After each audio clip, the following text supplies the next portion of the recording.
here to bring you my fantasy mock draft I did, or a fantasy dynasty draft that I did yesterday.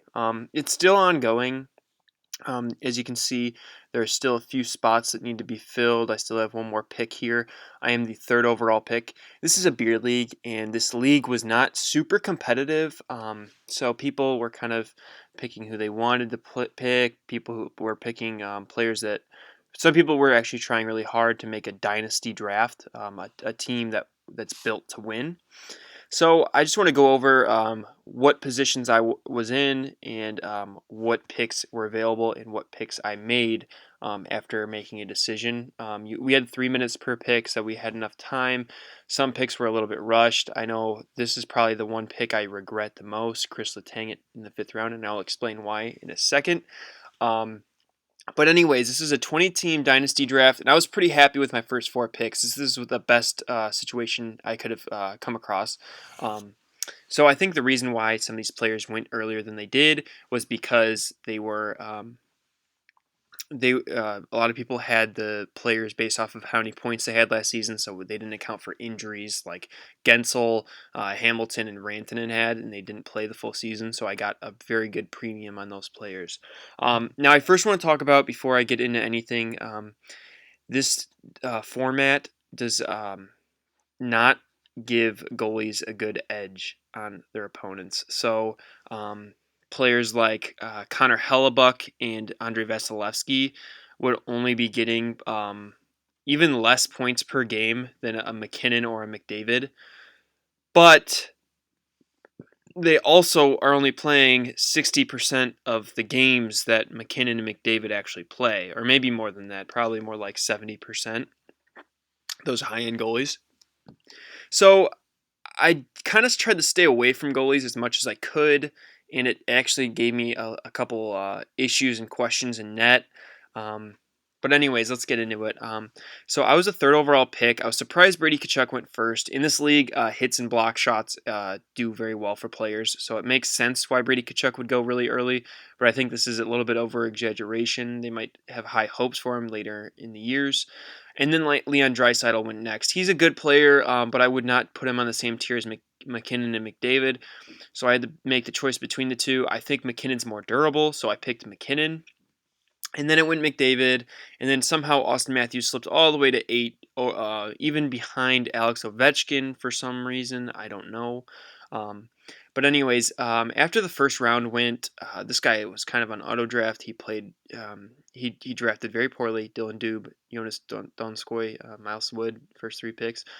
I obviously do not agree with that, and they kind of just did what they did. I don't know. Really weird. But anyways, after the first round, it makes sense. A lot of teams were going for players that were young, still had a lot to prove, that had a lot of high potential. A lot of players went with young and high potential players, or high potential players, but players that also have proven themselves in the first round. As you see, this person picked Jack Eichel and Andrei Svechnikov. Andrei Svechnikov wasn't a top 30 player this year, but he's obviously going to be, especially in the next few years. So I would say this is a really good start. Same thing with Artemi Panarin, Quinn Hughes. Quinn Hughes didn't even have, that was the first year of his career, and he performed as like a top 20 fantasy defenseman.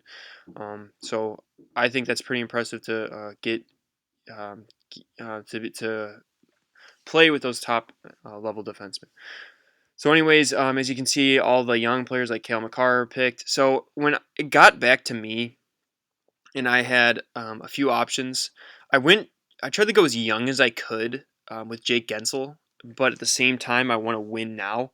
So I know Gensel is probably going to be scoring near a goal every other game type of player, and he played really well this past season, and he was a 40-goal scorer the year before. So I ended up going with Jake Gensel here. I thought it fulfills one of my winger spots. My idea for this draft was to get 3 forwards right away, but it ended up Dougie Hamilton ended up slipping all the way back to me, and I thought it was too much of a steal to not take him. The position and value. Even Sidney Crosby didn't go till here, but Crosby's kind of older, and I don't think he's got as many years left as Dougie Hamilton does. And Dougie Hamilton's also a defenseman, which is much needed for my team. So I ended up going Dougie Hamilton here.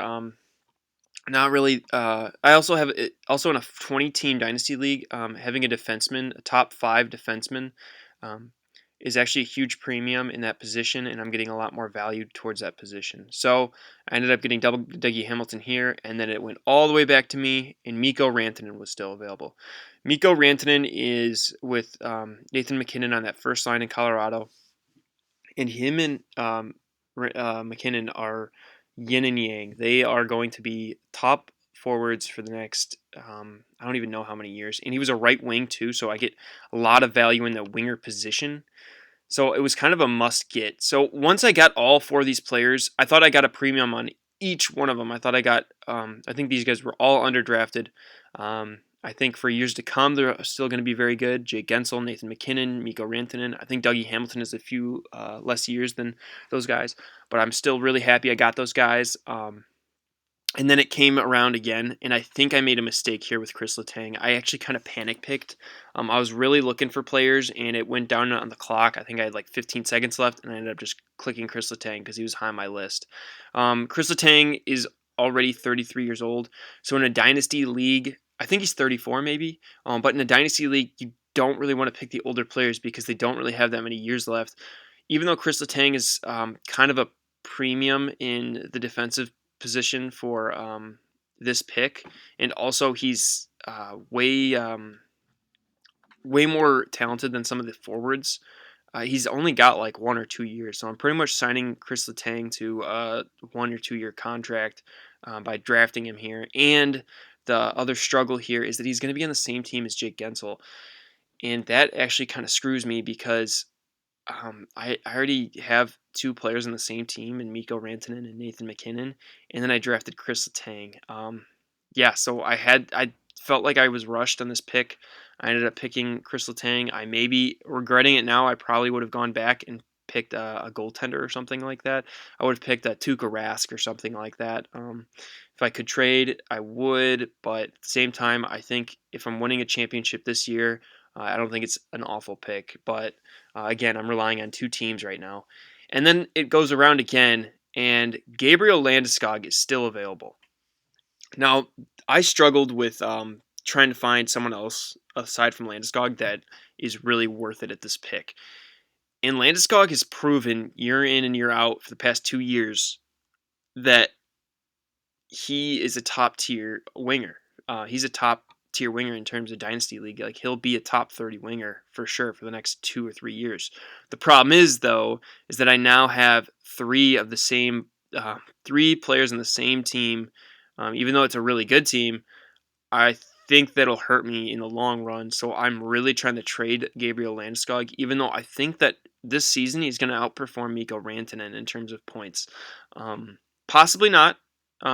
It could be. It's very possible that Mikko Rantanen outperforms Landeskog, but I think based off of my assumptions for this year, my projections, I think that Landeskog is going to underperform or overperform Mikko Rantanen. So I'm really happy with the value I got with this pick. Not so much. I think this is my worst pick of the draft, the 5th round pick.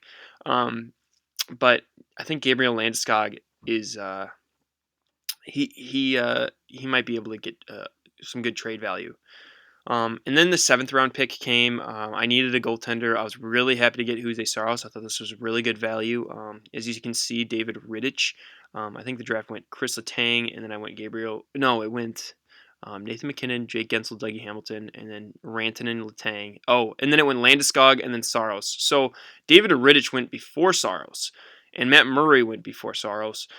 So I was actually really happy to get Saros because I value him higher than Rittich and Matt Murray. I think he's going to be a starting goalie for a while, and I think this was great value. Also, with the Landeskog pick, I was actually aiming for Mackenzie Blackwood and Ilya Samsonov, but since neither of them were there at this pick, I had to pick Landeskog because there was so much value there, and there was not that many other goalies that I was eyeing on besides Saros. So I got Saros with the next pick, and then it came around again, and everyone was starting to go young. Like Kirby Dach was picked, Ivan Provorov, kind of a younger defenseman. And then I remember Linus. No, no. Who was it? It was yeah, Alexander Georgiev. I think once Kirby Doc got picked, I kind of was worried that I wasn't going to get a young forward. But I was really happy. I think this is good value. Aside from that, Kyler Yamamoto with the eighth round pick, late eighth round pick in the 20 team draft. I was really happy with this pick. I think there's plenty of value with getting Kyler Yamamoto here. So I ended up getting Kyler Yamamoto.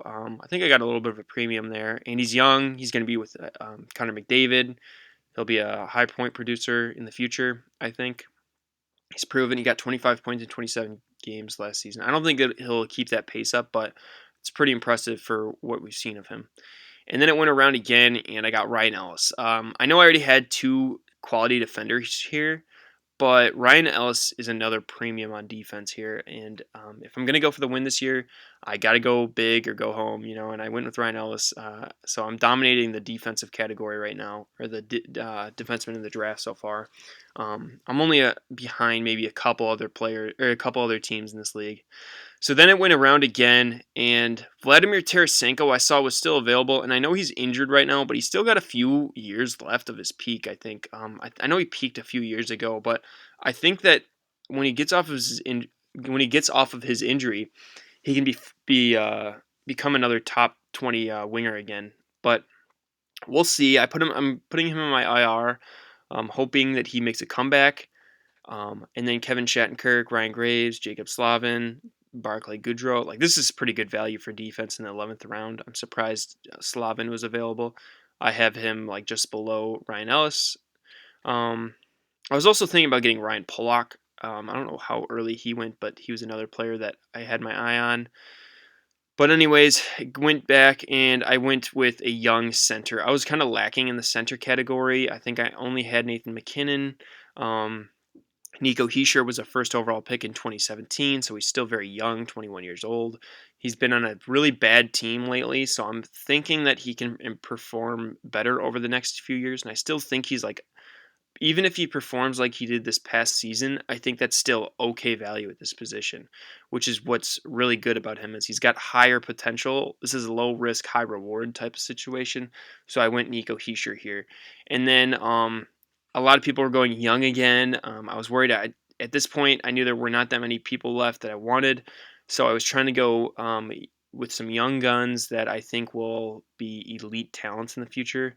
Spencer Knight, as you can see, got picked before I could get him. So I went with Trevor Zegras, another player that I think will become an elite center in the future. His BU highlights were unbelievable this season. But yeah, I think he's going to be an elite playmaker, which I don't know if that will help in this type of format. So after Trevor Zegras, it went Vincent Trocheck, Brandon Saad, Kasperi Kapanen, Jake Virtanen. Brandon Saad was a good pick, I think, here with the left wing. But I'm surprised all these Colorado players are getting underdrafted quite a bit. Kasperi Kapanen, Jake Virtanen, and then Logan Couture. I really like this pick. I thought for sure Logan Couture was going to be gone by the time I would get here, but I think he was just underdrafted again for some reason. So after Logan Couture was drafted, after I drafted him, I needed to just fill positions. So I had one defensive slot, I think a couple winger slots available still, and I think I've got a flex option as well. In this draft format, goalies again are not rated very high, so I had to take. I was trying to take a goalie though. I wanted a starting goalie, so I actually fill that slot, and I'm getting value at that position. But I don't think there were any available, so I ended up getting Adam Bachquist, a defenseman that I think has very high potential to be an elite defenseman. As you can see, so far I have had only older defensemen. Um, I kind of needed a young gun there that has very high potential to become an elite defenseman. So I went with Adam Bachquist, and then it came around again. Jaco Ettinger, I was in desperate need of a goalie, at least a goalie prospect. It looks like Ettinger was a 2017 first-round pick, number 30, I believe. Um, he was uh, he was pretty impressive from what I've seen of him at the AHL level. But I also think that he's going to be this Dallas starting goalie in the next like couple of years. But what worries me though is he's going to be in a backup role this year, and I don't really have another starting goalie, and that slot needs to be filled. I know Jose Saros is a very more than likely starter this year, so I'm happy with that. But yeah, anyways, after this, it was all about filling positions and getting prospects. So I went with Cam Atkinson, Owen Tippett. I was a big fan of Owen Tippett's game. He led his team in the AHL last year. Cam Atkinson was underdrafted again. I needed to fill the right wing slot, and then Jonathan Drouin was another fill-in player that I don't think has very high potential, but he could still just fill in, get some points. I'm kind of desperate on the left wing, I think. I don't really have that many players that are very versatile. Owen Tippett's a right wing. I think that makes, I think I've got 4 right wings now. But anyways, then the 2020 draft came, and we all drafted. We all collectively, in this draft, we switched up the order. So I'm not the 3rd overall pick. Like Marco Rossi was not the 1st overall pick, and then Warren Fogle, and then Anton Lundell. That's not how it went. But it did go Alexis Lafreniere, I believe, then Quentin Byfield, and then Marco Rossi, which for some reason I think he had the 3rd overall pick, which I thought was super strange. I would not have picked him there. But with these picks, it was really weird because some people didn't pick 2020 draft eligible people. Like you see, Warren Fogle was drafted, Ian Cole, Wayne Simmons, all these guys that were just drafted because people wanted depth in their roster rather than picking their 2020 first round pick, or they just didn't know who they were. So so they prefer just to pick players that they knew or were familiar with. So I kind of got a premium on Seth Jarvis in the 2nd round. As you can see, I got Seth Jarvis and Anton Lundell, who I think are a year away from the NHL. I think Anton Lundell will play in the NHL next year. I don't think Seth Jarvis will. I think he's got maybe a year or 2 left. I don't know, but he's on Carolina, and they're a very deep team. And then once it started again, this is the first pick of the 2020 or of the 21st draft or 21st round. Sorry. And I got Grigory Denisenko, just another prospect, a left wing prospect that I desperately needed. Um, I don't know if he's going to even start this season. I really hope he does, so I can actually fill in that slot. But now at this left wing, I need another left winger or at least another forward because I'm kind of desperate on that left wing side. A lot of the left wingers that I picked are versatile. They can be pushed as a right wing or a center. So I think the main thing with my drafting is I really want to try and get another winger or something like that with this last pick. And then we also have some fill-in spots. I think I've got 2 more roster spots to fill after this pick and a goalie spot, a goalie position, like a starting goalie position. And I think I might try to trade Gabriel Landeskog for some type of group of players and picks or something like that. Or I might trade my picks in order to win the season because I really think I built a win now roster with Nathan McKinnon, Gensel, Hamilton, Ransonen. And then I've got a very good supporting cast. Jose Saros will be great in that, I think. Kyler Yamamoto is going to be up and coming this season. Gabriel Landeskog. I think I can get another roster player for him if I needed to. If I need to get a little bit more versatile and diverse, I might trade him for a winger that might do very well. I might package him with a pick to get a player that I think will potentially get me a win this season, but at the same time, might be a long-term player for me. But I don't really like the fact that when you go deeper down my roster here, you see that there's a really big weakness in goaltending, and also like in youth in defense. I think that's a struggle. A lot of my defensemen are already sound and already players that you would want to start right now, but players that might not be good in the future, which is kind of bad. And I'm thinking that if I can win a season or a championship now, I can go into rebuild mode and strip my team a little bit and give players to teams that are in a win now mode in the future. If that makes sense. But anyways, here's the grid of players that got picked. If you want to look at that, tell me which team you thought drafted the best, which team drafted the worst. Um, yeah. So the draft is still going on, but we only have one more round left, and then it's all about drafting or picking up players to fill roster spots after that. But most of the good players are gone. Not too many good players left. But yeah, if you have any questions or if you like what you saw, feel free to comment which team you thought drafted really well. This is a beer league, by the way. It's not really counted for anything serious. I thought it was going to be fun, or I think it's going to be fun, but this is a bunch of random people because I don't really know anyone that's really interested in Dynasty leagues, and I'm really not that interested myself.